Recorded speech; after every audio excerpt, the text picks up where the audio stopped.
mais aaya bi wàcce na te boobu xaw ma nu ñu tiimee. Ammaar nee na ma bërëngu ci suuf si bërëngu ba pënd kàbbar julli nee na ma ñëw ci yonent bi mu xool ma ne ma Ammaar yow lu la dal lu tax nga pënd nii ak suuf ma ne ko damaa ne woon ci àll bi heure julli jot aw ma ndox ma war a julli te dégg naa aaya bi yàlla wax ne su ngeen amul ndox tiim leen ci suuf si xamoon nañu tiimee ci suuf si ma tudd bërëngu.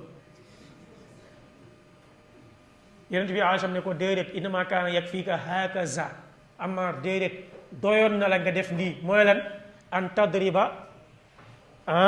yadayka bil ard nga jël sa ñaari loxo dóor ci suuf si wa taf al hakaza nga fëgg ko tuuti nga massa sa kanam massa say loxo tiim ak a simple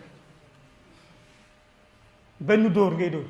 massa kanam massa loxo bu dee ci masab Maalik da ngay dóor ñaari dóor bu njëkk bi da ngay massa kanam ñaareelu dóor bi da ngay massa loxo te massa loxo bi da ngay ñëw ba fii